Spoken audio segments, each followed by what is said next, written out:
murdered his great-grandmother for $133. In 2012, 13-year-old Antonio Barbo and his best friend Nathan Papp both murdered his great-grandmother in the most horrific way. Two teens tried to sneak into Barbara's house, but then she heard them, so she invited them inside. Once Barbara turned around, her great-grandson hit her with a hatchet. What's up, YouTube? Welcome back to my channel. How you guys doing? If you guys are brand new here to the channel, you guys don't know what we do, don't worry, I'm gonna break it down for you guys, man. We talk about the most scariest and creepiest videos on the net, on the web, from YouTube videos to TikTok videos, IG reels, Facebook, anything weird, unusual, unexplained, you can find right here on this channel. Got this great banger of a video for you guys today, man. Let's do what we do best. Say it with me, y'all. Yeah, I know what we do. Let's seek the truth. Murdered his great-grandmother for $133. In 2012, 13-year-old Antonio Barbo and his best friend Nathan Papp both murdered his great-grandmother in the most horrific way. On that day, Antonio's mother drove the kids to her grandmother's house, 78-year-old Barbara Olson, but she had no idea what they were about to do. The two teens tried to sneak into Barbara's house, but then she heard them, so she invited them inside. Once Barbara turned around, her great-grandson hit her with a hatchet. Barbara was hit 27 times and had wounds all over her hands and arms, indicating that she tried to defend herself. The teen stole Barbara's jewelry along with $155 and then used that money to buy drugs and pizza. They tried to drag Barbara's body into her car, but when they couldn't pick her up, they just left her in the garage. Barbara's body was found 2 days later by her own daughter, and the boys were arrested not long after. Nathan argues that he thought Antonio was just joking about murdering his own great-grandmother, and he only participated because he was afraid that Antonio would turn on him. Antonio's grandmother, who's also the victim's daughter, spoke out and said that her mother was not a vindictive person and she would have wanted Antonio to have another chance at life. And Antonio's defense really tried to argue that he had a brain injury back in 2009 and that's the reason he did what he did. But none of that mattered because both of these teenagers were sentenced to life in prison and are eligible for parole in 2048. This TikToker just got life in prison for murdering her boyfriend when she accelerated her car into a brick wall, going over 100 miles per hour. 19-year-old Mackenzie Shrilla insisted that it was an accident, that she had lost control of her car, which resulted in the fatal crash that took the lives of her boyfriend, Dominique Russo, and his friend, Davian Flanagan. She even left an emotional tribute to her boyfriend in an online obituary, saying how much she missed his laugh and perfect smile, how he was the last person to deserve this. However, when investigators started looking closer into the case, startling details began to emerge. According to her boyfriend's family, she was known to act very harsh towards him and would even threaten him on a regular basis. And when the black box from the car was recovered, it showed that Mackenzie had put her foot on the accelerator and pushed it all the way down to the floor, with no signs of her even attempting to brake. So Dominique and Davian's last moments on this earth were spent in a moment of sheer terror, helplessly watching as they sped faster and faster towards their demise. Most unusual deaths in 2022. Just a few weeks ago, a 32-year-old man named Khalil Kimi was swimming at a pool party in Israel when all of a sudden a sinkhole opened up under the water, causing him to be dragged inside and sucked to his death. On January 5th, a personal trainer named Tom Mansfield died after ingesting an amount of pre-workout equivalent to 200 cups of coffee. The father of two reported that his heart started beating extremely fast and he was foaming at the mouth before he died just minutes later. The following day, on January 6th, a 16-year-old boy named Teddy Balkin was playing a JV hockey game when he fell to the ground and collided with another player. His neck was then slit by the boy's hockey skate and he died later in emergency surgery.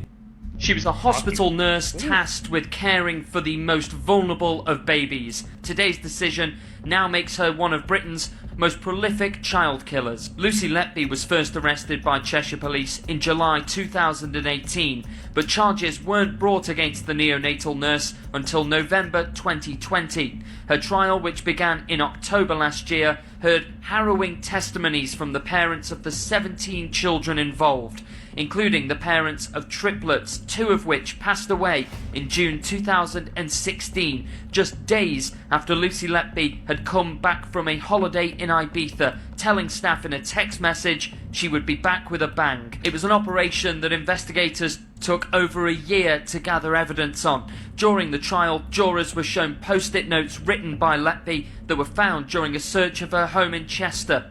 Despite her denials, one read, "I am a horrible, evil person who isn't good enough," while another reads, "I am evil, I did this." Throughout the trial, Lucy Letby had denied claims of being cold and calculated and a pathological liar in order to get away with the claims she was facing. Throughout her year-long killing spree, the police say she operated in plain sight in nurseries where babies were supposed to be cared for, her youngest victim being born 16 weeks prematurely.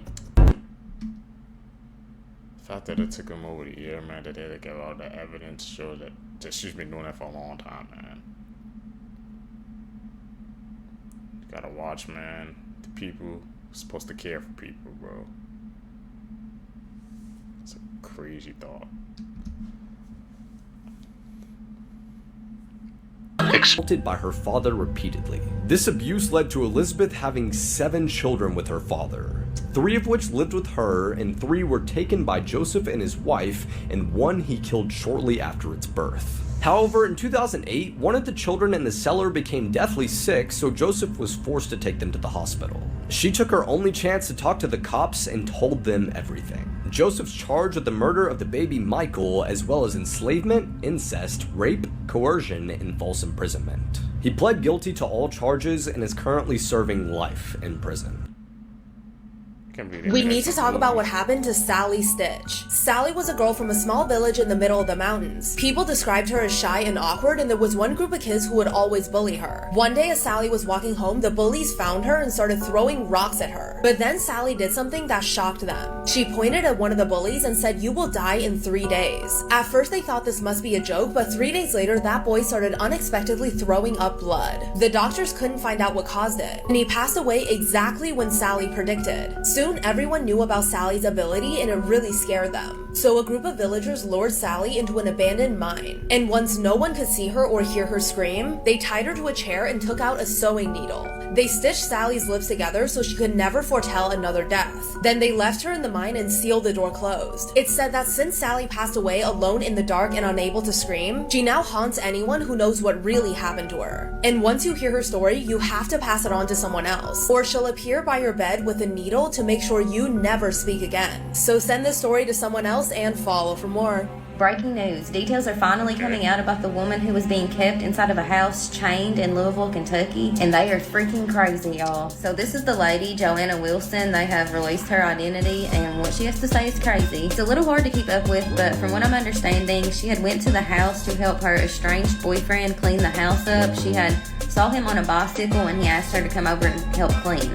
So I guess while she's there helping him clean this house up, he asked her if she wants to do it the easy way or the hard way, and she says the easy way, and she said that she let him put the chain on her neck. But she said that she was absolutely terrified, and he started choking her with it. And I guess there was like a phone call to a friend, and he said that he was going to take some equipment back to Lowe's, and that he told her when he got back he was going to kill her. And while he was gone is when she seen people walking and said that that was going to be her only chance to get free, so she started screaming at the people for help. Okay, so in the video you can see that the officers in the fire department are having to like pry the door open, and apparently it's because he had like everything boarded shut with nails. But she said that he had a key to the inside and out, so I don't know how he was getting in and out of the house. Joanna said that the only clothes that she has is what she was wearing because he burned all of her clothes and that he cut her hair with a machete.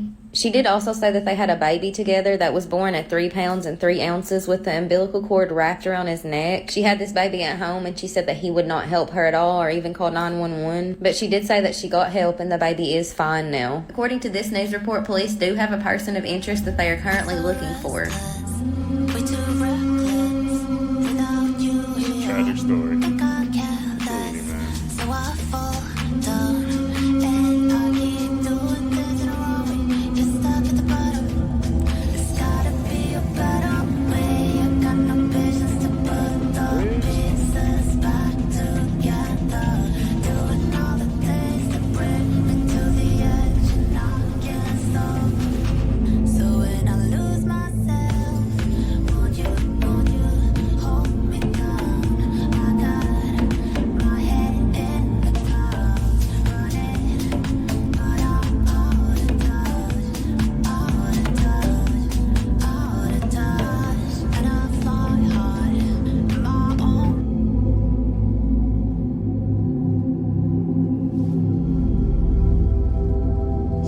was too low. We used to be best buddies, and now we're not. I wish. Fritzl's case is always crazy.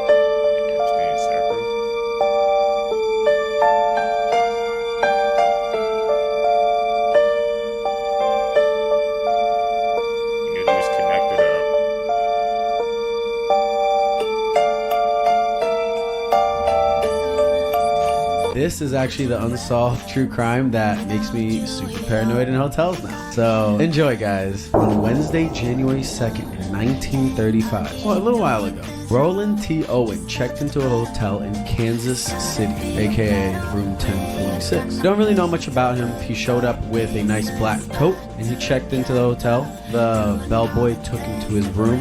And he said that he didn't even have luggage. He only had a toothbrush, comb, and what he had on him. So it seemed like it was kind of like a day trip, maybe. Then a maid came in to clean his room. But he said, don't lock the door on your way out. I have friends coming. But while she was cleaning his room, he was sitting on the bed, fully dressed, but had the room completely dark. Even the blinds closed, except one lamp in the corner of the room, which is like kind of weird. I don't understand how you even like clean a hotel room, but she was just doing her job. She came back to give him towels and he was still dressed and in the dark, sitting on the bed.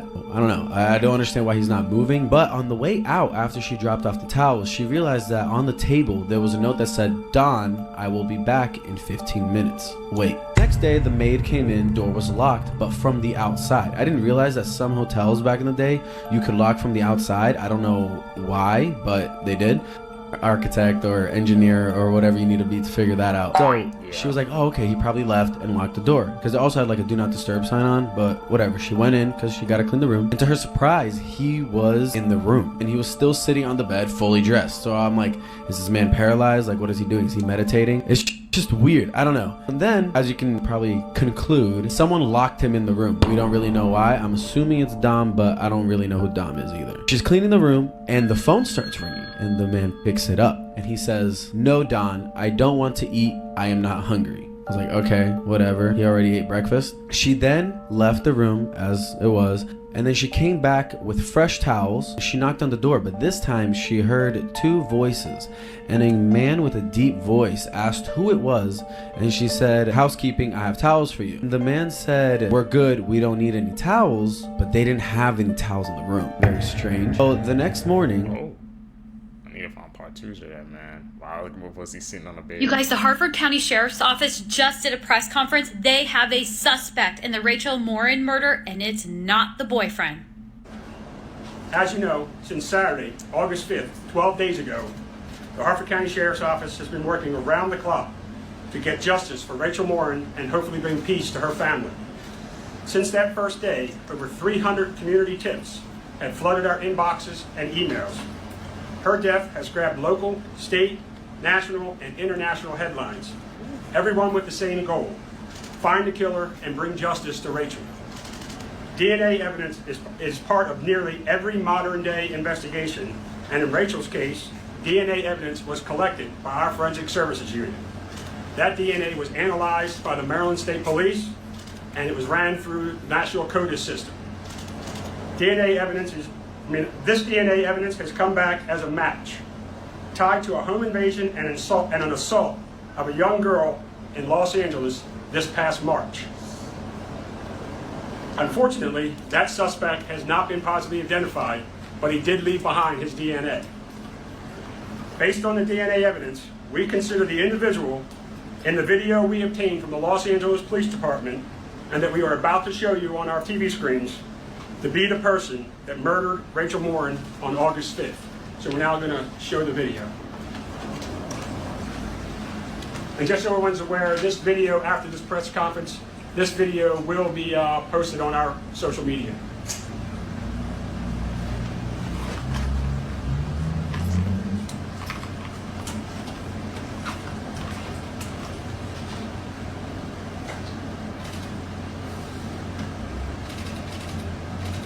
Thought they didn't show his face. All right, you want to play it one more time? Just on the backside.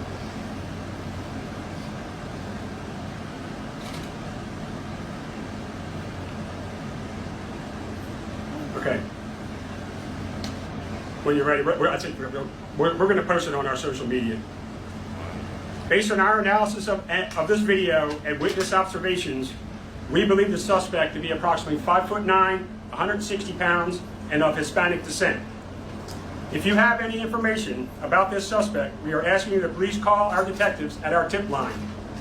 And the tip line number is 410-836-7788.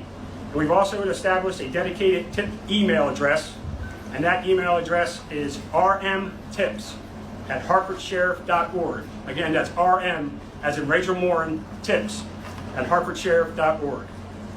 We want to make it clear that we believe the suspect acted alone, and he doesn't represent the entire Hispanic community of Hartford County, who we are now partnering with to identify this suspect.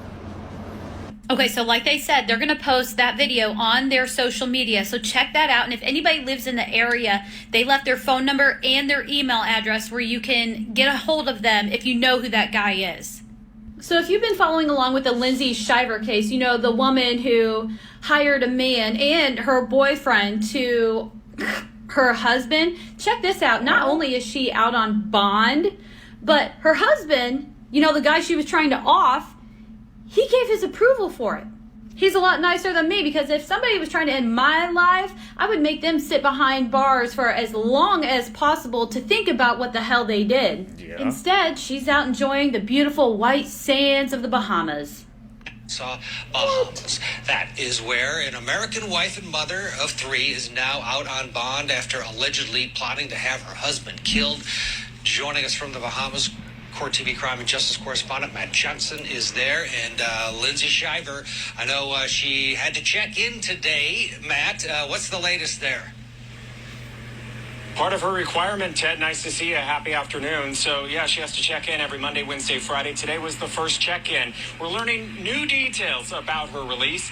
Court TV being told that she's now living here in the white sand beach behind me here in Cable Beach of the Bahamas. And also, you know, we are learning that it wasn't her husband that put up the $100,000 cash bond. It was family members from her side of the family that wired the money over after she was able to obtain a lease in this area. And again, that was part of the requirements for her to be released. But it was her husband, Robert, who she is accused in this murder for hire plot, allegedly trying to conspire and kill, who approved her being released in the first place.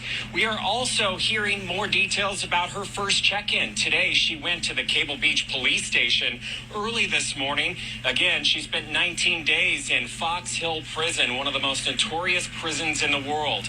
Now she's been released, and today checking in, telling reporters it's been tough. I really can't say much right now on the advice of her attorneys. It's been hard. I can't speak about it. I'm sorry. Thank you for being respectful. The former Alabama beauty queen and mother of 3 also required to stay away from not only her husband, but her kids, not have contact with them, and also no contact with her co-conspirators, her lover here on the island, and also that alleged hitman. And those conspirators also checking in today as well. They are at a different location at the Central Police Headquarters here in Nassau. Those 2 co-conspirators, defendants, were in court with her earlier this week. Now, they live in Abaco, which is a flight of about 30 minutes away. Court TV in our investigation, we traveled to that island yesterday, and we also went to the scene of the crime, according to prosecutors in the Crown here in the Bahamas. We have to take a ferry to Grabber's Bar and Grill. That's where Lindsay's lover, Terrence Bethel, had worked, and where police were investigating an unrelated crime, where they say they uncovered the murder for hire plot with text messages with the alleged hitman in all of this, Farron Newbold.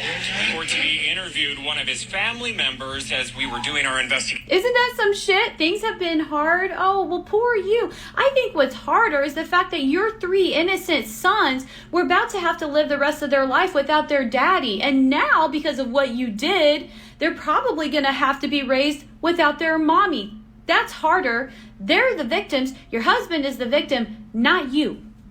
baked inside your loaf of bread. That's exactly what happened to a woman in South Africa. In August of this year, this woman bought a loaf of whole wheat bread from a local shop on her way home from work. She ate a few slices without noticing the rat, and then one morning she took out the bread from the fridge to make toast and saw this black hair coming out of her bread. As you can see here, the rat is literally baked inside the bread. After an investigation was done, it was stated that this wasn't the first time that someone found a rat inside this company's food. This seems to be happening more often now because something very similar happened to a man in Australia in February when he bought this wrap and then he noticed that he was chewing on a rat. He bought the wrap at a very popular place called Beefy's Aussie World and said that while he was chewing on it, he realized that it was really chewy. So he spat it out and there was an entire rat. I don't understand how something like this could happen, but this man went back to the restaurant and complained, and all the workers were in disbelief. He said that till this day, he hasn't been able to enjoy a meal because he can't stop thinking about the rat inside his food. Sue them, man. You need to get that money, bro. I'm suing, bro. Imagine you eating a rat and you freaking wonder why it's so chewy. Boom, it's a rat. See, because how would you guys react? I definitely need to see that down below. I'm suing, man. I'm sorry. Gotta be something. Guys, parents told you as a kid. Number 1, that if you swallow gum, it will stay in your stomach for 7 years. Yeah, this is false. You would actually just poop it out in a couple days. Number 2, that coffee will stunt your growth. This is false. All it would do is make a hyper kid have even more energy. Number 3, that if you eat your carrots, you will get night vision or better eyesight. Unfortunately, this is false. All it will do is make your eyes more healthy. But if you do eat enough carrots, your skin could turn orange. Number 4, if you keep growing cross-eyed, you'll stay like that forever. Well, this is just simply incorrect. Nothing will happen. Number 5, that cracking your knuckles will give you arthritis. This is incorrect. Knuckle cracking is actually just nitrogen going into a joint. Number 6, that chocolate milk comes from brown cows. Yeah, this chocolate milk came from the same cow your white milk came from. Number 7, that sitting too close to the TV will give you eye pain. Scientists actually studied this and that's not true at all. Nothing will happen to your eyes. This is the creepy My story whole childhood about was a lie. A girl was on the subway late at night when she noticed a woman staring at her intensely. The woman was sitting between 2 old men. The girl kept looking away, but the woman staring never broke eye contact. It started to freak the girl out. At the next stop, a tall man in a trench coat boarded. He sat down right next to the girl. The woman who was staring paid no attention to the man who just boarded and just kept staring at the girl. Now this really creeped out the girl. The 2 men that the woman was sitting between never once looked in her direction. The girl then pretended not to notice, but each time she looked, the woman was still staring at her. At the next stop, the man in the trench coat got up to leave when suddenly he grabbed the girl's arm and dragged her out of the subway. The doors shut and the subway took off. The girl then started screaming for help, but then the man said, "Calm down. I just saved your life. I didn't mean to scare you, but I had to get you off that subway." The woman that was staring at you was dead, and the 2 men beside her were holding her up. Whoa. Yo, what's up? Really? These are the scariest unsolved mysteries in the world, part 1. The Villisca Axe murders. On the night of June 10th, 1912, in the quiet town of Villisca, Iowa, the Moore family returned from their night at church. The 2 parents plus their 4 children, plus 2 kids from the neighboring home that were spending the night, decided to settle down and go to sleep. The next morning, the neighbors found all 8 of them hacked to death with an axe. There were no signs of forced entry, and only 1 child was found outside of their bed. It's believed that the murderer climbed into the attic while the family was at church, and once the family returned home and settled down to rest, he came downstairs and then committed his crime. But get this, the only clue was a pile of cigarette butts in the attic, nothing more than that. There have been several suspects, including a suspicious business partner, an unsuspected lover, and even a traveling preacher, but none for sure. Obviously, this case has been left unsolved for years, but the house is still standing, and it's supposedly haunted by the family who got murdered and the person who murdered the family. But the thing is, you can stay there overnight. What do you think? I would not stay there overnight. I said, no. It's been that long they couldn't solve it, man. I told you that's like one of my worst fears, bro. You're in a house that big and you don't know who's in it. Nah. That's an added secret. Normal looking photos with disturbing backstories. This might look like a normal photo of a statue, but the reality is terrifying. The statue is of a girl named Sadako, and she was a victim of the atomic bombing of Hiroshima when she was 2. At 11, she was diagnosed with leukemia with less than 1 year to live. In the hospital, her father told her a story about how paper cranes can grant a wish to whoever makes them. So she set a goal to make 1,000 paper cranes. Unfortunately, she passed away before reaching that number, so her friends finished the 1,000 paper cranes and buried them with her. This next one is even more disturbing. The woman in this photo is Myra Hindley, and the man who took this photo is Ian Brady, and they had taken the lives of more than 5 missing children. What's even more messed up is in this photo, Myra is posing at the gravesite of her victims. Follow for more. Urban legends caught on camera.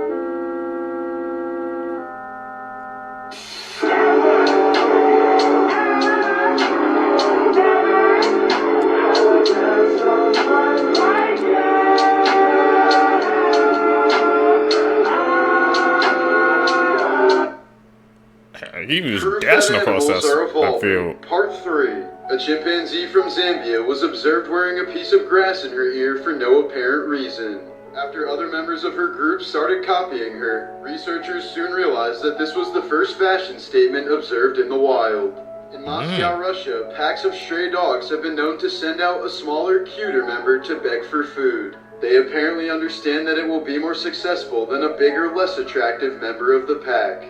Here's some incredibly disturbing footage of a raven speaking human. Come on. Come on. Come on. I hate it. Octopuses are considered to be the smartest invertebrate animals on the planet. On 3 separate occasions, Otto the octopus caused a power outage at his aquarium by climbing to the edge of his tank and shooting a jet of water at a bright light. He's been seen juggling hermit crabs, throwing rocks at the glass, and renovating the surroundings of his tank. You trying to get out, bro? Trying to do a prison break, man. I've heard when even octopus like open up the top of something. Like when they crammed into something, bro, they can open up the top to it.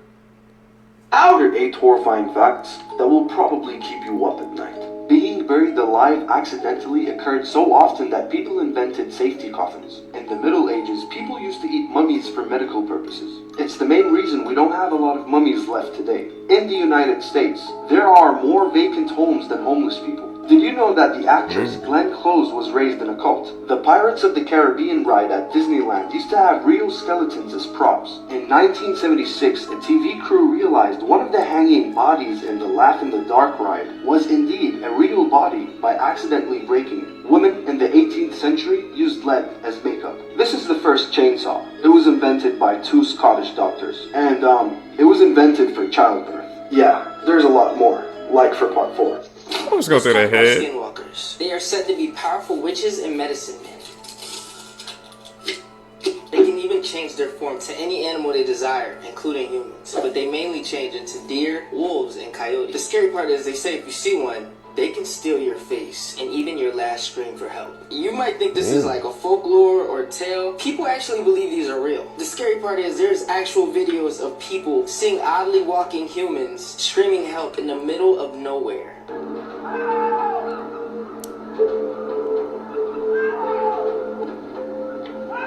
See, they say skinwalkers pretend to be humans in distress, and if they're calling out for help, they're just trying to lure you in.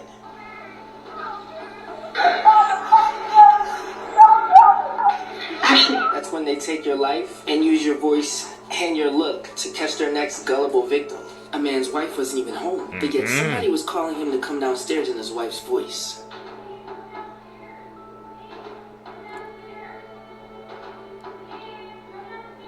No, I don't think I will.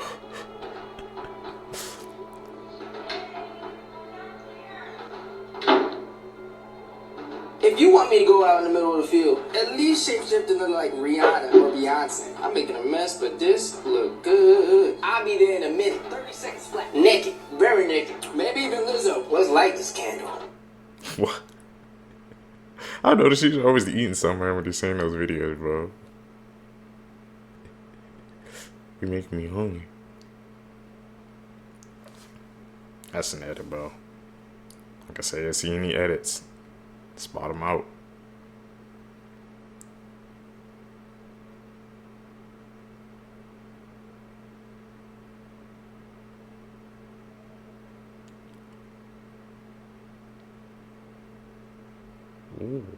What the hell? It's like moving back and forth. Oh, what the? Whew.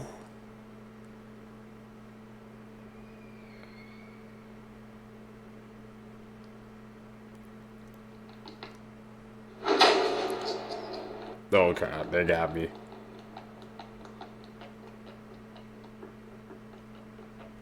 Hit the jets just like I would, bro.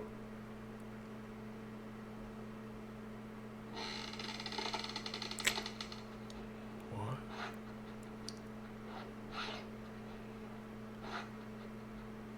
You be disturbing legends from around the world.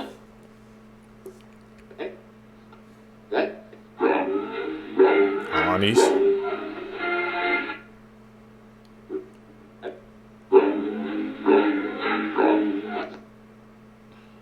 Where the mermaids originate from, bro? These are a few dumb things that we all believed as kids. Look, please don't tell me I'm the only dumb child and that you guys also believe this shit, okay?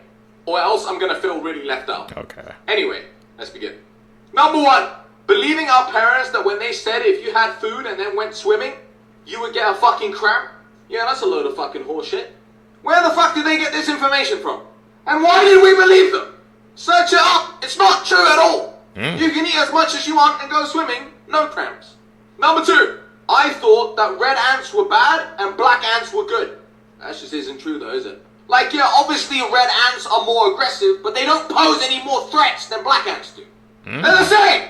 As a kid, I was an idiot, alright? Number three, that whenever it was dark, something was always in the dark out to get us. Whenever we went to sleep, if it's dark, fuck me. Going to pee late at night, fuck me. Being the last one to turn off all the lights, fuck no. Yeah, no wonder kids nowadays have PTSD, man. Fuck me. Oh, Number four, okay, this one's probably just me, but I thought doctors couldn't die. I thought because, you know, they knew all about the medical field, they were smart people, they were just like immortals. It's like your parents always made them seem like such heroes. So I always thought they couldn't die, but eventually I realized that they can. And last, but definitely not least, at number 5, please don't tell me I am the only one with this one. But I thought that when people turned exactly 100 years old, that they would die. Okay, look, I was a stupid child. But I played a lot of video games and I thought it was like reaching the level 100, you know? Like, that's the end. Game over. Please tell me I'm not the only one. Creepy last. Okay, maybe the last one, it probably got me when I was a younger kid, yeah. You used to think, like, the older you got, 100, that's like, that was the cap limit. Like, you could go past that, man. You was spitting on the last one. I believed in the last one, though, so.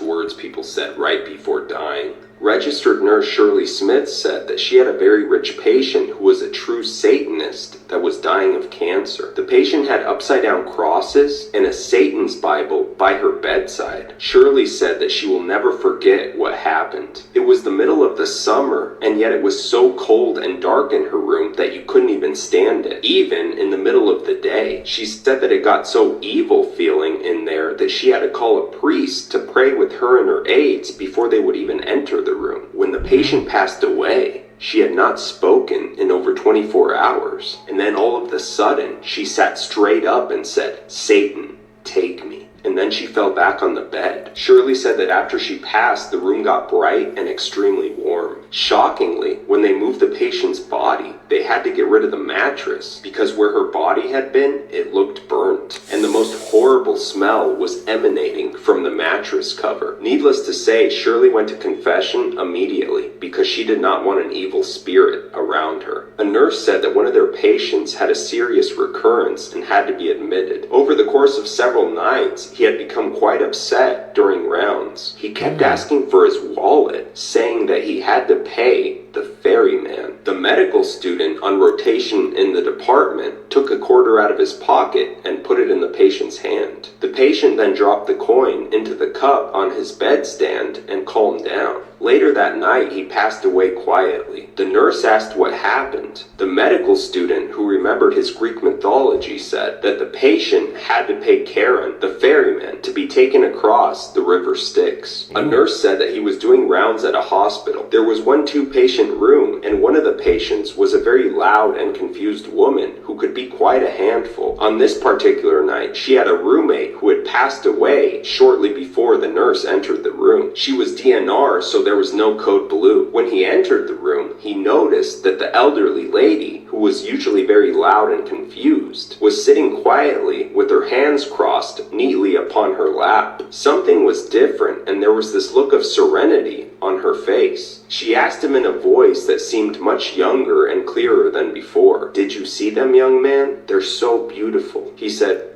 "No, ma'am, there's no one else here." She said, "They're right next to you, talking to Mrs. Banneker. The angels. They're so beautiful." He said that he instantly felt every hair of his body stand up, and an electric tingle course up and down his spine. "They're not here for me this time," she said sadly. Horror movies They're coming there out for in him? 2022 that you probably didn't know about. First up, this movie has a really unique story. It's called The Black Phone, and it's about a boy who gets kidnapped by a masked man and locked in a soundproof room. But then he realizes there's a phone on the wall where he can hear the voices of all the masked man's previous victims, and they're determined to help him escape. This movie was also made by the same people who made Sinister, which is another great horror movie. But next up, we have Don't Worry, Darling. This one's about a 1950s housewife living with her husband in an experimental utopian community until she realizes her husband is hiding a terrifying secret. This movie has an all-star cast. It includes Harry Styles and Florence Pugh, and is directed by Olivia Wilde. I just know this movie is gonna be good. Last up, if you watch the movie Orphan, there's a prequel coming this month. Orphan First Kill is about Esther's first time pretending to be an orphan. Do you remember how they mentioned that the family that adopted Esther before all died in a house fire? Well, this movie is about how all that happened. Follow for more.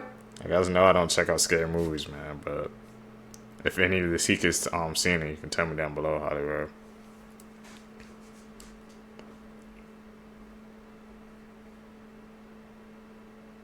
That's an edit. You see through that. Okay, they said we're gonna be moving in this video.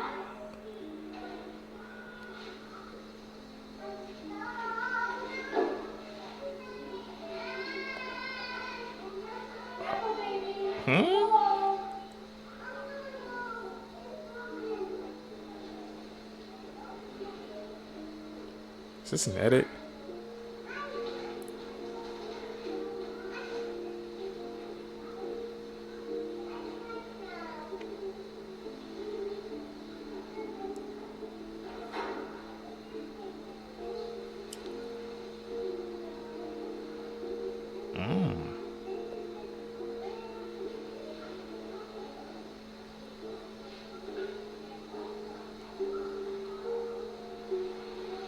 That playpen is moving, bro. What the fuck?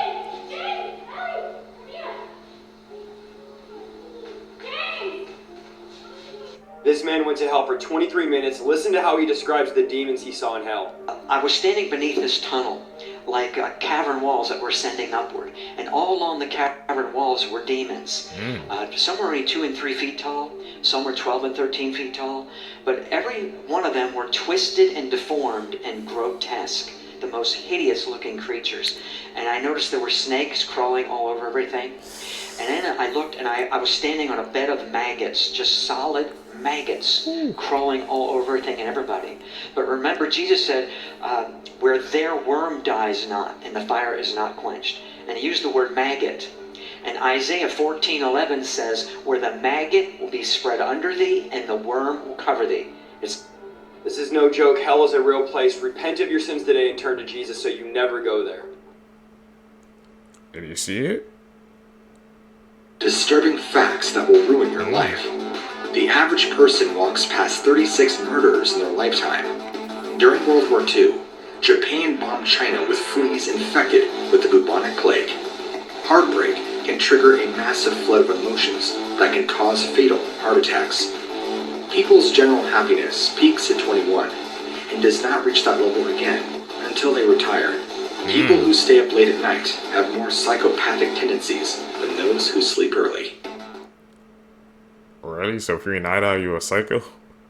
Welcome back to another episode of Animal Facts They Don't Teach You in School. The first animal on today's list is the living alarm clock, chickens. Did you know these egg shitters are more closely related to the T-Rex than they are birds? Yeah, you heard that right. Chickens are pretty damn closely related to the roid lizard. Have you ever wondered why chickens walk around and they always look fucking confused? They're like...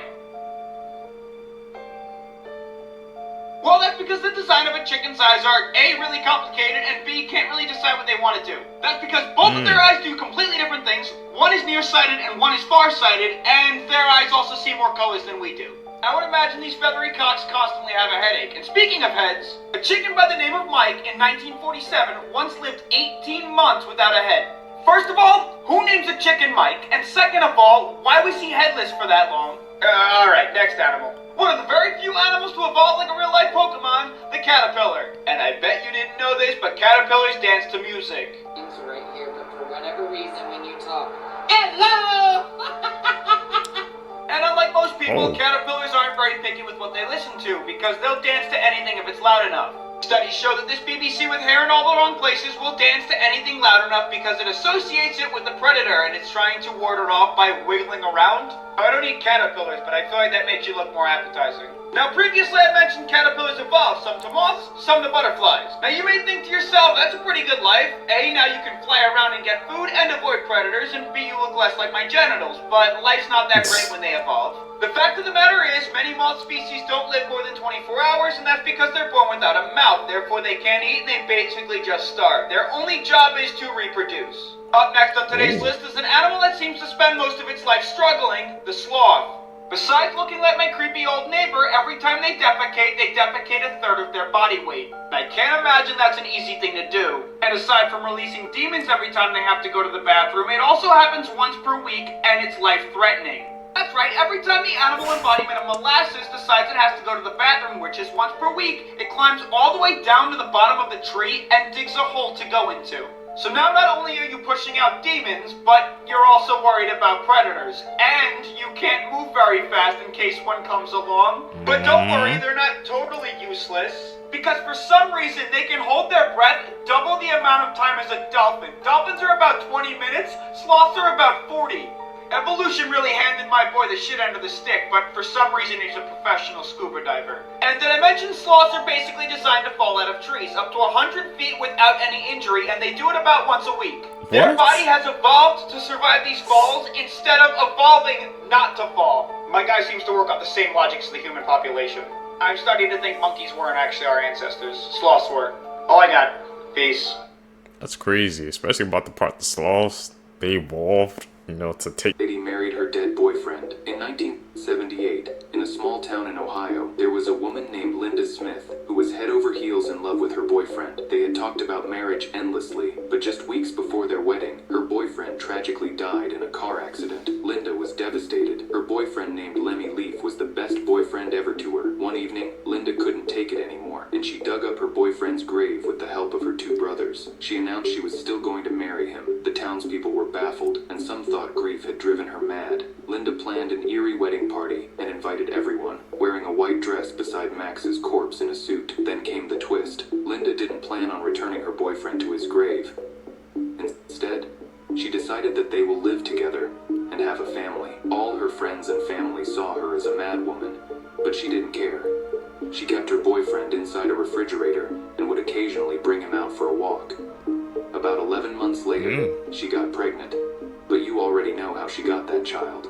Creepy last words people said right before dying. Laura says that she works in a palliative unit, and many dying patients claim to see nuns. The nuns are said to be dressed in all white or all black. She said that many patients' last words before they died were related to the nuns. She said that one time a patient told her, "Will you tell the nun to stop waking me up at night?" She kept waking me up to see if I was okay. On another occasion, she asked a patient who he was talking to, and he replied, "The nun sitting over there." One night, Laura was sitting down, and she noticed someone dressed in all black go into a patient's room. She found it odd for a visitor to come in at 2 a.m., especially since the patient never had visitors before. She decided to peek in the room to see who the visitor was, but when she walked in, there was no one there. The patient passed later that night, even though Laura says that when she put him to bed that night, he didn't seem close to death at all. Laura says that it freaks her out when the patients talk about the nuns. If you hear bones, the nun is real. You at night, you better okay. run. The Gashadokuru are a yokai from Japanese folklore dating back 1,000 years. They are described as malevolent skeletal giants that can be as big as 15 times the size of a human. It's said that these giants wander around in the middle of the darkest nights, and if they see a human, they'll sneak up behind them. The last thing the victim will hear is the clinking of bones and the chattering of teeth before the Gashadokuru reaches down with its skeleton hands to crush them, bite off their head to drink their blood. According to the folklore, these things are created when people died from war and famine and didn't receive a proper burial. Unable to move on, their souls become angry ghosts, and when hundreds of them gather together, their hatred ferments and twists into this supernatural force, bringing the bones of the deceased together into this gigantic and horrific form. They're thought to be indestructible, so the only way to ward them off is with a Shinto charm. But what do you think of the Gashadokuru? Make sure to leave a comment and like and follow this channel for more 4TN content. I think the Gashadokuru, boy, if I've ever heard of that freaking anime called Attack on Titan, I'm guessing that's where it took the inspiration from, because those designs are kind of similar, bro.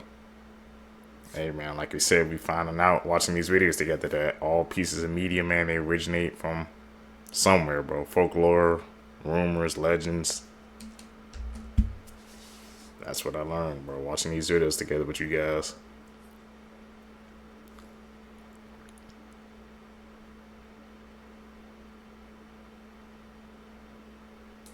Edit. Imagine going into surgery to try to fix a condition, but you actually come out looking much worse. Well, that's exactly what happened to 29-year-old Kayla Cannon. She was born with congenital ptosis, which is basically a condition where your eyes droop, and she wanted to fix this problem, so she went to a specialist, and then she came out looking like this. Kayla decided to get this procedure done with Dr. Harvey Chip Cole, who's located in Atlanta. This doctor made a ton of mistakes during this procedure, one of them being removing half of her eyelids, which caused a lot of tightness and left her looking like this. After the botched surgery, Kayla had a serious infection and could barely close her eyes because of how tight they were. And she had to undergo 7 additional surgeries to correct the damage, and she was left with these permanent scars. Kayla's devastated because she feels like she went through this procedure only to look worse than what she did, and this is the first time that this doctor did something like this. This is another patient who was also botched, and she came out right after Kayla spoke out about this doctor, and the crazy thing about this is that he is still practicing. Take his license away. Disturbing backstories. This might look like a normal family photo, but the reality is terrifying. The man in the yellow sweater is named John, and he's holding a baby named Heather. Heather grew up thinking she was adopted by John's brother, making John her uncle. But one day, a phone call changed everything. She had overheard a phone call saying her uncle was arrested. John Edward Robinson was connected to the deaths of multiple missing women, including 19-year-old Lisa Stasi, who was last seen with her 4-month-old daughter Tiffany, who went missing. And that's when Heather realized she's Tiffany. The man she thought was her uncle was actually her mother's killer. John had faked adoption papers and tricked his own brother into adopting his victim's daughter. And for 15 years, no one knew the truth. Follow for more. Did you know he never Ronald knew. McDonald is no longer the mascot of McDonald's because of a chilling incident in 2010? This terrifying tale took place in Cuernavaca, Mexico. At a local McDonald's, a statue of Ronald McDonald sat on a bench, a popular spot for photos. Everything seemed normal until one night, when 2 gas station workers from across the street decided to take a break. One went to the bathroom while the other sat next to Ronald, saying, "I'm tired." To his horror, Ronald replied, "Me too." The man, stunned and terrified, leapt from the bench and suffered a fatal heart attack. Hearing the commotion, the second worker rushed out of the bathroom. He saw something so terrifying that he shared the story with everyone he could. However, days later, he fell into a coma and passed away. McDonald's allegedly erased the security footage from the gas station's cameras and quietly removed most of the Ronald statues. This eerie event might explain Ronald McDonald's near disappearance from the brand. I'm about to show you one of the... I've always wondered, yeah, why he's like evaporated from the brand. Maybe something, I don't know if it was like remote activated but had automated responses, but that's sure That's a solid reason why they got rid of him. Or did something else happen? Most interesting graves in Texas. It's in the Texas State Cemetery in Austin. I visited the other day. It was a cold, dark day. If you walk into the cemetery, you'll notice all the Texas flags and the Texas monuments. These people that were buried here were proud to be Texans. But if you keep walking, you'll notice the Confederate field where Confederate soldiers are buried, and right next to that is the grave of Albert Sidney Johnson. He was at one point considered the strongest general in the Confederacy. He was killed possibly by one of his own troopers. He was killed during the Civil War at the Battle of Shiloh, possibly by one of his own soldiers, and his body was initially buried in New Orleans, but he was moved back to Texas. In 1905, a sculptor was hired to create this monument, and let me tell you, it's eerie because it depicts Albert Sidney Johnson exactly how he looked as he lay dying on the day of his death. It's an eerie monument, it's life-size, it's right in the shadow of Stephen F. Austin's grave at the top of the hill here at the cemetery, and it's very, very, very interesting to see in person. He's pointing at it. Like, is it connected or something? The whole sculpture, the last moment of before you leave the world, that's definitely eerie. I don't know if you guys know who these people are, but this is Alana and Brock, and they have a family vlogging channel. They live in Australia, and Alana makes a ton of TikToks about her daughter, Daisy, and how she's sick. Okay? It has just been found that her daughter does not have all of these sicknesses that they previously thought she did, and she was actually being poisoned. Now, Alana had just come on TikTok not too long ago crying and saying how her daughter had brain tumors all through her scans, and her daughter has been sick for a very, very long time. It was found that increased high levels of benzodiazepines were found in Daisy's bloodstream that was leading to her sicknesses. Alana has been profiting off of Daisy's sickness. She has GoFundMe pages, all of her TikToks that are now deleted, the whole page is deleted. All of it has been her doing this to her daughter, allegedly. Daisy's dad said he had no clue about any of this, and the children, because they had multiple kids, were taken out of their care, and right now Daisy is recovering. So Amy Slaton from Clout was dangerous, man. Sisters was just arrested, and the way she was arrested is an actual fever dream. Like, honestly, I feel bad because if this goes the wrong way, she could lose custody of her children. So on Labor Day, Amy Slaton, her boyfriend, and 2 children went to a safari park in Alamo, Tennessee. It's basically like a drive-through zoo where you can feed the animals and pet them if they let you. We don't know exactly how it went down yet, but sources are saying that Amy was bit by one of the camels. I don't know if the injury was so bad that Amy called the police, or if it's just the park's policy to call the authorities anytime someone is bit by an animal, but the police were called, and when they approached Amy's car, they immediately smelled some green flour, if you know what I mean, and when the authorities looked inside, they allegedly saw the flour and some special mushrooms in plain sight. Amy and her boyfriend Brian Lavorne faced charges of illegal possession of Schedule 1 and Schedule 6, and because the children were in the car, they also faced 2 counts of child endangerment. We know that the children are safe and staying with Amy's family members, but Tennessee's Child Protective Services are still investigating, so this could end very badly for Amy. And as of now, I'm pretty sure Amy is still in the Crockett County Jail on a $10,000 bond. I am unaware if Thousand Pound Sisters is even filming right now, but if you are, let me know in the comments. Oh, they're TV stars, what the hell? Out loud, you might die. Hello, my name is Tamino, the creator of the poem Tamino's Hell. I was a boy who lived in Japan. I had very strict parents who would commonly give me cruel and unfair punishments, and was beat by my sisters. One day, I wrote this poem about my journey through hell, fueled by my sisters. But be careful, do not read it out loud. My parents found this poem and dragged me to the cellar and locked me in for several days. They did not bring me food or water, and I passed away due to starvation. My spirit now haunts this poem, and anyone who reads it out loud will be cursed with the same feelings of helplessness and despair that I once felt, as well as extremely bad luck, including accidents, sudden illness, or loss of their voice, and eventually, loss of life. So don't risk it, and always remember, Dirty Facts About History That They'll Never Teach You in School, Part 4. In her famous diary, Anne Frank originally wrote many explicit details involving her lady parts, menstruation, and pleasuring herself. Her father, Otto, cut those parts out. John Harvey Kellogg, one of the Kellogg brothers who invented breakfast cereal, advocated for sewing silver wires through boys' foreskins to prevent them from masturbating. In 1969, Yoko Ono released a film entitled Self-Portrait, consisting of a 42-minute shot of her husband John Lennon's semi-erect member. Following its initial screening, the film was never shown again. Often referred to as the father of vegetarianism, Sylvester Graham shunned alcohol, white bread, meat, and lust. He popularized whole grain food products and originally invented the graham cracker in the early 1800s to stop people from masturbating or having sexual desires. In 1851, Graham died of complications from an opium enema at the age of 57. Damn, he was still young, man. Those facts blow my damn mind. People back in the day were had some extreme methods, man.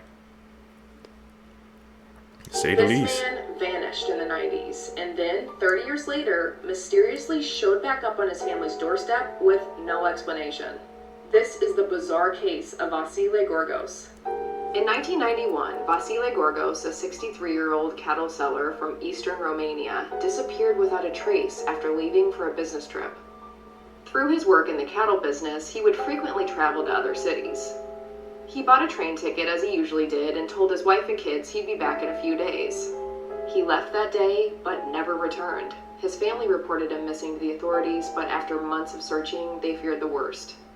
Police theorized he met with foul play, and his relatives knew he wouldn't intentionally run away as he had a family and worked extremely hard for his cattle business. It was ultimately determined that he most likely passed, and his family held a memorial service for him. Fast forward to August 2021. It was a quiet Sunday afternoon when an unknown vehicle stopped in front of the Gorgos home. An older man stepped out as the car quickly sped away, and to everyone's shock, who got out of the car? It was Vasile. His family was in complete shock. He was now 93 years old. He was clean and wearing the same clothes he wore 30 years prior when he went on that ill-fated trip. Along with his clothing, they also found that train ticket he bought 30 years ago, along with some identification. But he barely recognized his family, and seems to have no memory of where he's been the past 30 years. He seems to remember events before the time he disappeared, but nothing from the 30 years he was missing. And after the media got a hold of this story, people had so many questions. As for the car that dropped him off that day and sped away, neighbors said they weren't able to get the license plate or see what the driver looked like. This is one of the strangest stories I've ever heard, and many like myself wonder what happened and who dropped him off that day. Some have pointed to him possibly having another family. Others have speculated a glitch in the universe or time travel. Personally, I am stumped. What are your theories? Where was he those 30 years? It's a glitch, bro. Like they said, glitch in the matrix. Something happened, bro.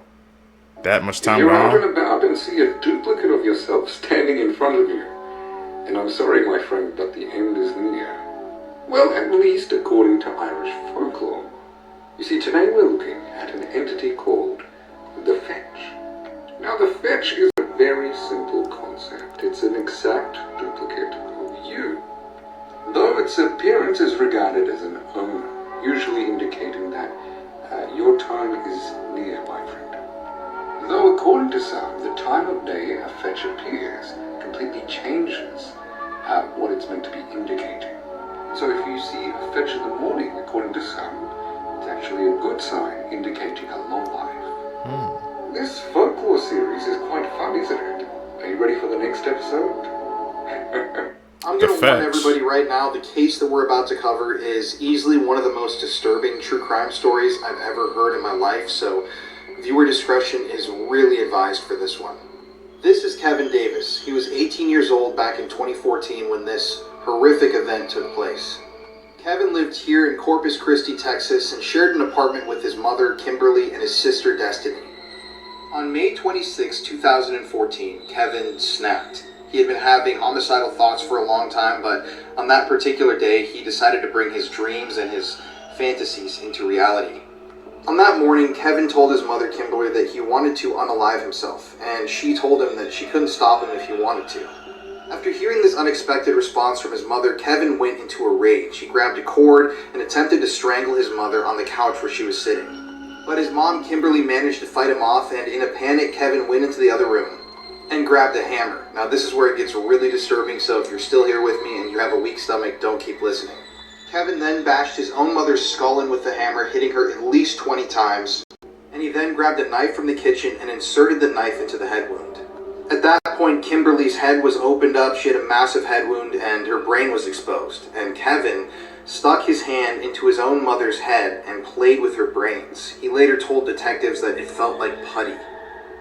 Now, after his mother was dead, Kevin dragged her corpse into another room and her, which is unbelievably shocking and disgusting.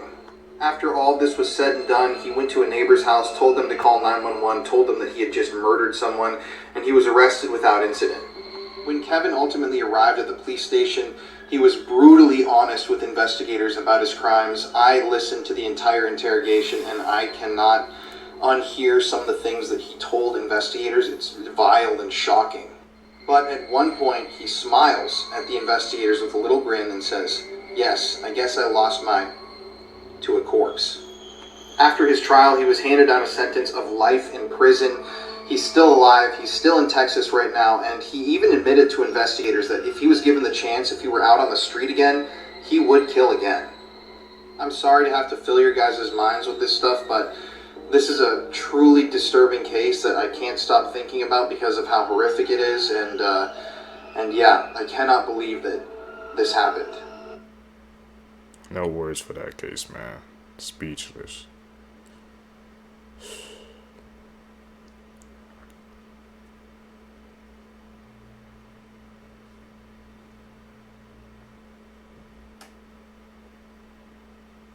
Let's look at that.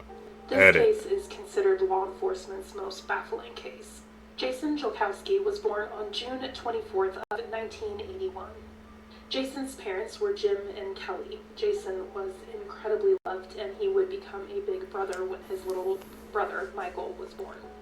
Jason was more of a quiet kid. He didn't really have like a huge group of friends. He was very mindful about the people he let into his life, so he did have a small group of friends, and he was very loyal to them.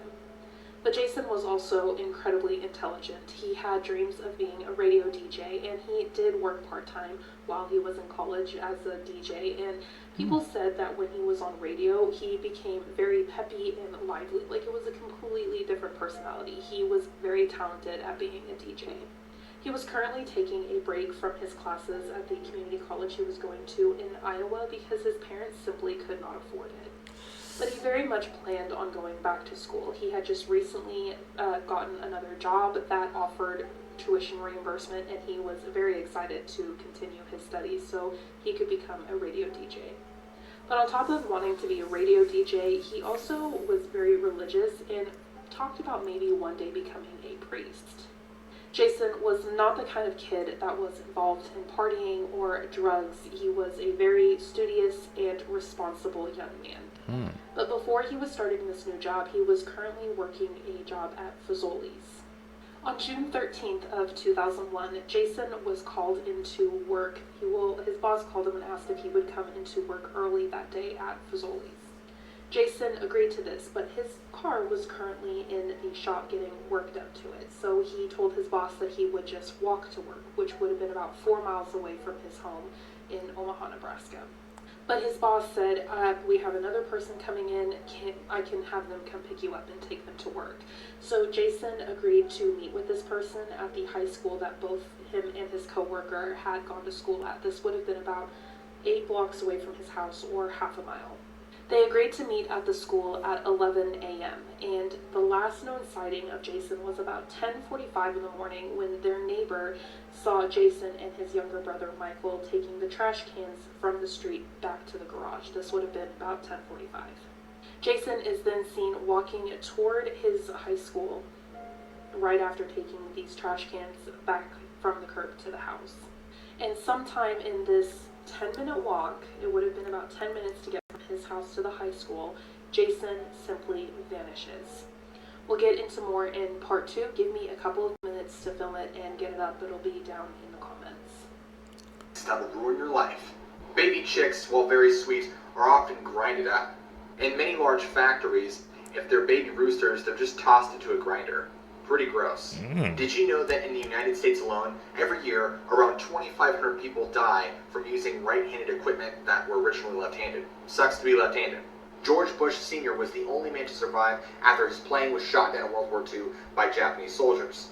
Out of the 9 men that were cannibalized and eaten on by Japanese soldiers, Bush was somehow the only one to survive. Hopefully you like boogers, because Inuit mothers actually suck the snot out of their baby's nose. Nasty. Did you know there's actually 200 corpses right now on Mount Everest? Due to the body's elevation, they're actually left up there and perfectly preserved to the extreme climate and temperatures. They're used as guide points for climbers and hikers. Comment and let me know which fact disturbed you the most. Basically it's a graveyard, man. That's This the is best way to without a put doubt it. the creepiest mugshot I've ever seen. This is 33-year-old Solomon Galligan. He is an S offender that tried to kidnap a little boy from an elementary school in Colorado. This entire ordeal happened last Friday, and he went up to multiple children. Before police arrived, he tried to grab the young boy and flee, but that was unsuccessful, so he just fled to begin with. He was later caught by police and charged 1 count of kidnapping.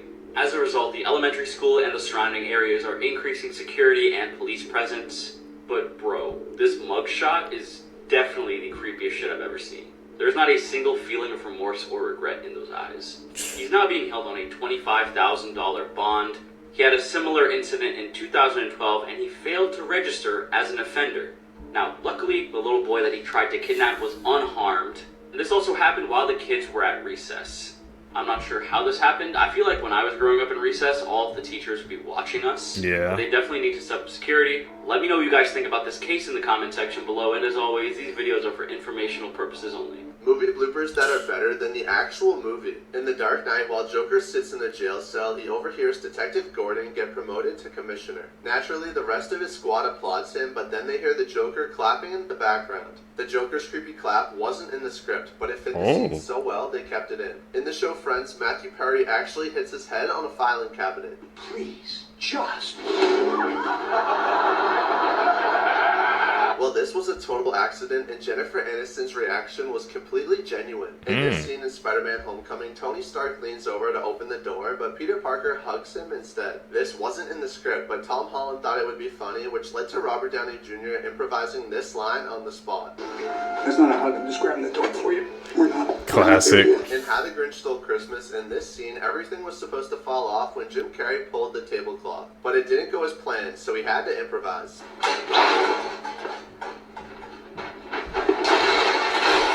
This wasn't in the script, but it was so funny they kept it in.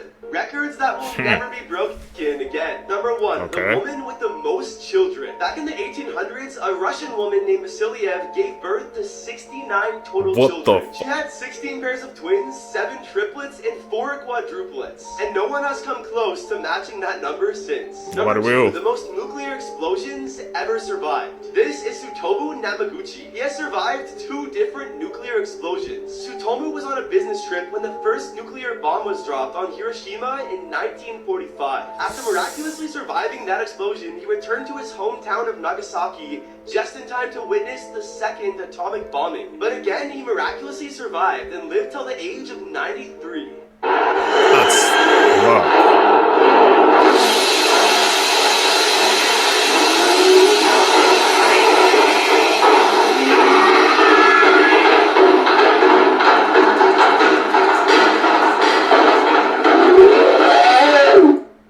Horrifying facts that will probably keep you up at night. One of your photos that you have today will be used in your funeral. There are more slaves today than any other time in history. According to the founder of the Walk Free Foundation, there are 46 million slaves in the world today. Your eyes can still move after your death for 15 to 30 seconds. Watching TV for more than 2 hours a day can shorten your life expectancy by 1.4 years. In 1977, we received a radio signal from space that lasted 42 seconds. To this day, no one knows where that signal came from. A lit candle causes more than 15,000 house fires every year. Spider rain, could happen at any moment above you. Bill Skarsgård, who played Pennywise in the 2017 version of It, was born in 1990, the year the original It was released. Yeah. Those are some creepy coincidences, man. Spider Rain? I've never heard of something like that before, but I definitely don't want to experience that, man. Imagine you just walking outside, normal day, just see a whole bunch of freaking spiders coming down. You like, what in the world is this world coming to, man? How does something like that even happen?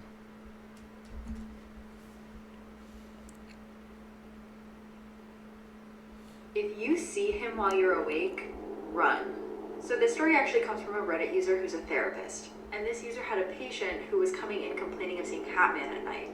This patient would apparently wake up in the middle of the night to see Hatman standing at the foot of their bed, watching them sleep. And as a result, they were not really sleeping much. So the therapist prescribed some pretty heavy sleeping medication, and as a result, the patient starts getting a little better. But then one day, the patient comes in and just looks like they had seen a ghost. So the therapist asked them what was wrong, and they said that as they were getting in the car to come to therapy, they saw Hatman standing across the street during the day. This therapist had only ever heard of Hatman when it came to patients waking up in the middle of the night and seeing him, never when they were already awake doing things in the middle of the day. So the patient is terrified, but the therapist thinks this might be a side effect of the medication. It takes a little while to get used to. But that was the last time the patient ever came to see the therapist. Yeah, man, is he real? Cap. Scary facts that will blow your mind, part 2. The Hoia Baciu Forest is considered the most haunted forest in all of Romania. Hundreds of people have gone missing within these woods, among other things like screams, laughter, babies crying, people being attacked by unseen paranormal forces, strange balls of light, UFOs, and in the very center of the forest lies a clearing where no plant life will grow. It is believed that this spot is a portal to another dimension. What do you think? Like and follow for more. Okay, that one, the most haunted freaking forest in Romania, man, where all those plants not growing and how they said it can be ported there. I definitely want to check up on that one because that sounds interesting, man. Like, no plants are going in that whole open area. That space is just like a freaking, look like a crop circle. What do you guys think? Is that a dimension to another incident has reality? made people on the internet so upset because this woman went up to a teen and pulled down her skirt because she thought it was too short. Even if you think this skirt is too short, I think we can all agree that you cannot go up to a child and touch them. The teen said that this woman approached her from behind and basically put her hand in her area. This woman, who is a 49-year-old Ida Lorenzo, said to the girl and her friends, "I happen to work for the state, and if I have to see your cheeks hanging out again, I will call CPS." I happen to work for the state, and if I have to watch your cheeks hanging out again, I will call CPS. You don't need to touch her. Now, let's be real for a second. If this was a man who did this to a young girl, police would be called immediately and there would be no excuses. They were waiting at a restaurant to be seated and she basically felt like it was inappropriate for this young girl to be dressed like this in front of everyone. Which, if you feel that way, then you can leave. You should never be putting your hands on anyone. She was eventually charged with sexual battery, which I'm glad, because you can't be putting your hands on anyone, especially kids. She said it perfectly. The words needed on that clip. Everything to a T.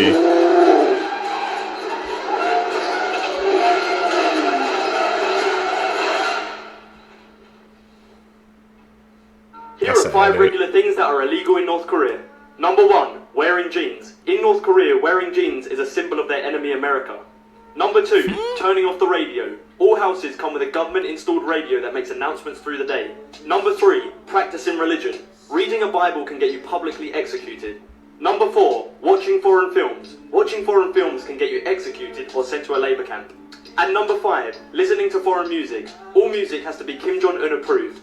As you were taught that you probably Never still going to believe. North Korea. Number 1, that cracking your knuckles will cause arthritis. While cracking your knuckles might sound and look damaging, it does not cause arthritis. That loud pop that you hear when you crack your knuckles is caused by bubbles bursting in your synovial fluid, and the bubbles pop when you pull the bones apart, blood in your veins is blue. If you look down at your arm, you can probably see your veins and see they look blue. However, your blood is not actually blue in your veins. Blood is either red or dark red, but never blue. Your veins look blue because of your skin. Blue light does not penetrate human tissue as deeply as red light does, and as a result, veins that are close to the surface of the skin will be more likely to reflect blue light back to your eyes. You can hear the sound of the ocean in shells. This is a myth. The sound you hear when you put a shell against your ear has nothing to do with it being from the ocean. It's actually part of the background noise around you, just turned up a little bit by the shell. So if you're next to the ocean, the shell picks up the sound of the ocean,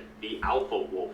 There's actually no such thing as an alpha wolf. This idea was brought about in a paper from the 1970s, but the author later said in a paper that he rejected the idea of an alpha wolf. While it's true that multiple wolves who share a small space in captivity will develop alpha and beta-like hierarchies, wild wolves behave nothing like this. In the wild, a wolf pack is typically formed by monogamous parents and their puppies, and the wolf pack is basically a tightly knit family consisting of parents or breeders and their offspring, not an alpha and beta.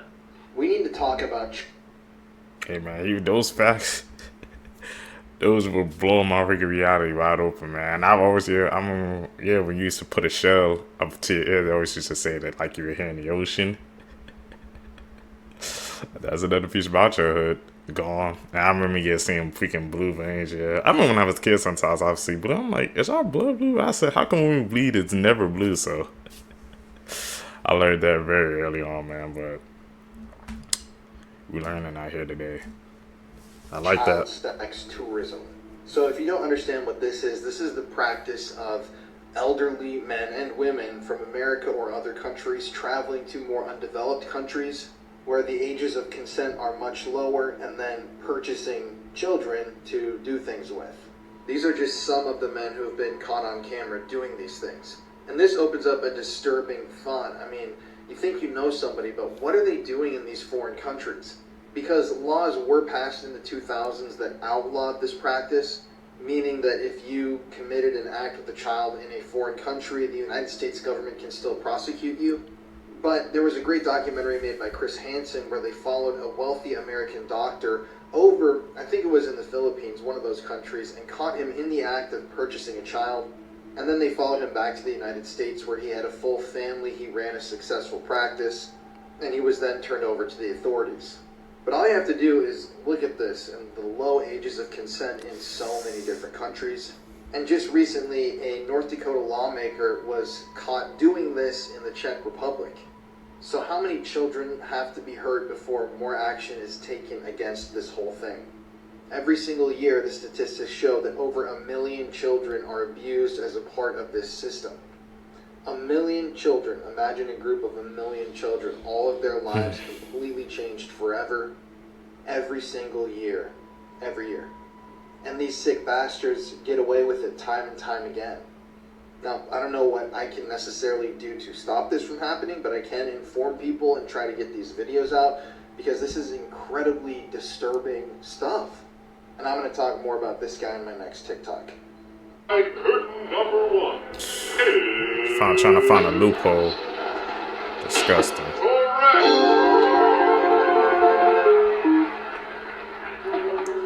Wait. You don't remember what she looks like. How rare is your body? Let's find out. About 75% of people have a deviated septum, and this is a condition in which the bone and cartilage that divide the nose in half are crooked, making one nasal passage smaller than the other, and it's known to cause nosebleeds, problems breathing, or loud breathing when you're sleeping. Less than 1% of people have an extra finger crease, and it's also called camptodactyly, and it's just when you have an extra little ridge on your fingers, and it is most common on your pinky. Ooh. Less than 1% of people have an eyeball scar. This is also called a macular pucker, and it's just scar tissue that forms in your eye. And it's known to cause blurred or distorted vision. And it's caused when the vitreous, which is the gel-like part of your eye, starts to pull away from the retina. Less than 1% of people can hear colors or see sounds. For example, this could happen as soon as someone hears a sound, they automatically see the color red, or as soon as they read a word, a certain color pops into their mind. About 33% of people experience motion sickness, and this 33% are highly susceptible to motion sickness, while the rest just experience it in extreme conditions. And it's caused when your brain starts to get signals from your body that it's moving, but they're mismatched and don't match up. Here's some Disney Channel stars that went to... Do I have any of those? Or is any of the Seeker's body is weird, man? Does they have that extra, we said, I guess cartilage on your pinky or eyeball scars? I didn't even know an eyeball could get a scar.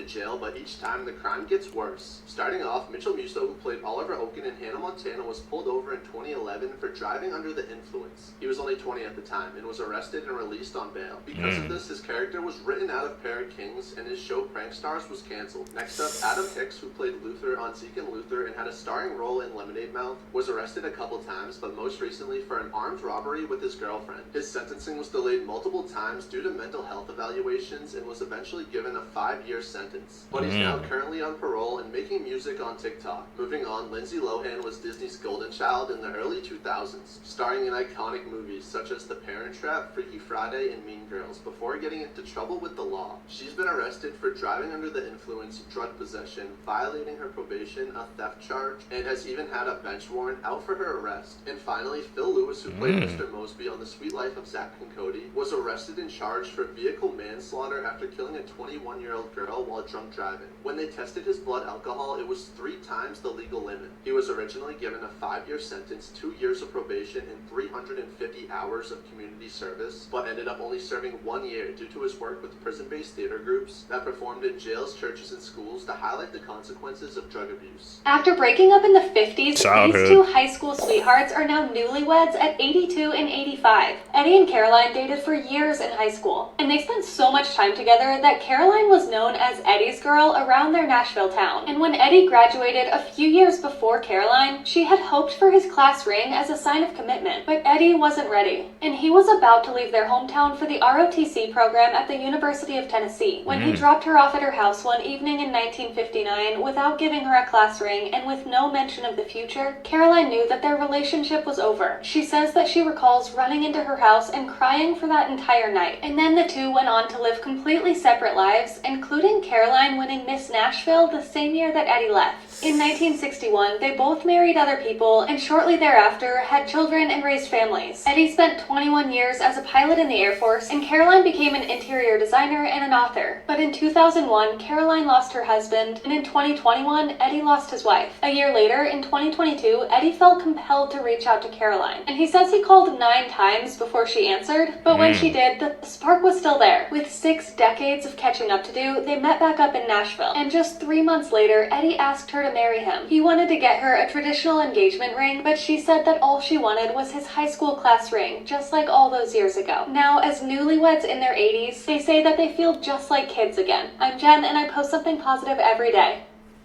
It's true love. Really, works through. They found each other, man, after all that time. Can you even imagine that, living separate lives? You come back and marry your first love. That's a great story. We need something positive every day. Mason TV was able to trick Spotify into sending him Harry Styles' 1 billion streams plaque, so he decided to put it to good use. He created a TikTok account with the username SecretSue94, later changed to Sue Manella, playing on Harry Styles' nickname Sue, known within his fandom. He created multiple vines Harry made in 2013, adding subtle clues like a drawn-on cross tattoo to make it seem more authentic, and even getting pink carpet for his stairs to match Harry's stairs. He developed a multiverse of fake TikTok accounts for Harry's friends to lend credibility to the main account. He went to great lengths, including dressing up as Harry, painting his nails, and having fake paparazzi photos taken to show Harry with a Spotify plaque and using TikTok on his phone, which helped him spread the belief in the account. Overnight, fans all over social media and even major media outlets were speculating about its authenticity. Millions of people talking about the account led it to going viral and amassing over 600,000 followers. This man left his 2-year-old toddler in a hot car while he went to go play video games. Not only is this case super disturbing because of what he was doing while his 2-year-old daughter was strapped in this hot boiling car, but apparently he's done this so many times before. It all happened on July 9th when 37-year-old Christopher Schultz arrived home at 12:50 and his daughter was strapped into her car seat and she was sleeping, so he decided to leave her in there because he did not want to wake her up, and he had left the AC on as well. Christopher's wife Erica arrived home at 4 p.m. from work and she found their 2-year-old daughter still strapped in the car. At this point, this poor little girl was already gone, and when paramedics arrived, there was nothing they could really do. Now, while Christopher claims that the AC was on, it turns out that it actually turned off only 30 minutes after he left to go inside. This means that she was left in this 180-degree boiling car for about 2.5 hours. At first, Christopher lied and said that he had left her in there for about 30 to 45 minutes and had checked up on her multiple times, but after they investigated and saw home surveillance footage of a neighbor, they noticed that she was actually in there for about 3 hours. How long was she sleeping in the car out there? I want to say it was no more than 30-45 minutes. And I don't think the air was off that entire time. I think there was a time in between. I checked on her last. It was still running. She was still sleeping. And then when I went back out, the car was off. Like I said, he's done this so many times before, according to his other daughters. And his wife also sent him a text message saying, "I told you to stop leaving them in the car. How many times have I told you?" But what I also found so weird is that his wife also sided with him, and she got really upset when police arrested Christopher. I don't understand how she has any type of sympathy for this man who just took your baby's life because he was playing video games. He was warned multiple times about this, so there is no excuse. Christopher was originally charged with 2nd-degree M, but then it was changed to 1st-degree, and he pleaded not guilty. If he gets convicted, he does face life in prison. This pedophile senator for some from video North Dakota games. is one of the most disturbed people I've ever researched. This is all coming out right now in the news, so let's talk about it. Ray Holberg was born in 1944, and he was first elected to the North Dakota Senate as a Republican in 1976. He ended up serving as a senator for decades, and he became one of the longest-serving senators in United States history. But behind the scenes, Ray was carrying out the most demonic activities you can imagine. The first allegations against him came out in 2020, when a man named Canton Todd came out and said that Ray had sexually assaulted him in 2010. You can read some of his tweet there. Canton provided evidence of where he was assaulted, and investigators were actually able to show that that apartment was indeed owned by the senator. And they were also able to confirm that the senator was seen with that guy around the same time. But nothing ever came out of this. Then in 2022, a huge scandal erupted. It turns out Ray Holberg had shared 72 text messages with a child predator inside of prison. So this guy was sentenced for CP production and distribution, and while he was in prison, Ray Holberg texted him 72 times. Now obviously people were asking, what were these texts about? Well, some of the texts that were eventually recovered showed Holberg asking this convicted predator if he could meet up with his 19 to 20-year-old boyfriend to give him a massage. Holberg has claimed in the news that these text messages were just about some lawn care, that this pedophile just happened to be redoing his lawn and that's what he was texting him about. And when he was pressed by members of the press, he stated the messages were just simply gone. I don't understand this. In most cases, the police can immediately go back and retrieve any text messages from criminals, so why haven't they done this yet with this guy? But this only gets significantly worse. Just 2 days ago, Ray Holberg pled guilty to child sex tourism. If you're confused on what that means, this means that Ray, while he was a United States Senator, was traveling overseas to engage in acts with minors. Prosecutors in the case alleged that he traveled 14 times to Prague in the Czech Republic between the years 2011 and 2021 to pay to engage in acts with minors. And even more disturbingly, a number of these trips were state trips. So that means that the United States government was paying for him to go over to the Czech Republic. And he was there on an official capacity. So he definitely did this, and when this all came out, it brought up the history of CP charges that were also leveled at him in the past.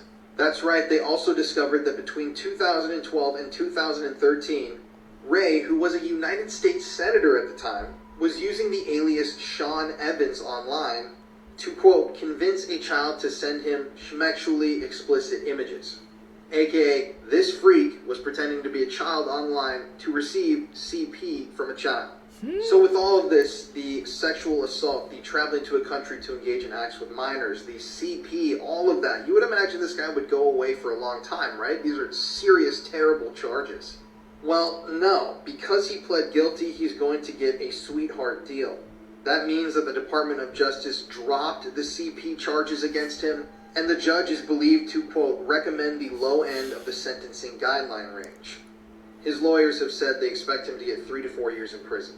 So for molesting multiple young boys, for convincing a child to send him graphic material, for sexually assaulting a man, for being in contact with a child predator who probably sent him other stuff that got deleted, this guy is going to get 3 to 4 years in prison. Gotta love American justice, right? If you want to join me on my journey to expose pedophiles and creeps like this, listen to my new podcast, The Conspiracy Files. You can either watch it on YouTube or you can listen on Spotify and Apple Podcasts. And in a few weeks, we're going to be doing an episode about pedophile members of Congress and the Senate, and it's really, really disturbing stuff. This guy's definitely going in there. I can tell y'all how sometimes the justice system is up here and it's down there, man. It's like, it's a ongoing battle, man. That's insane. Seekers, if you guys made it with me to the end of the video, you're true seekers seeking the truth. I greatly appreciate the support, man. Like I said, guys, make sure you guys comment down below. Helps us push us in the algorithm. Also, please hit that thumbs up button. I would really appreciate the support. Follow me on my social medias. Hit that post notification bell so you always get notified when I upload.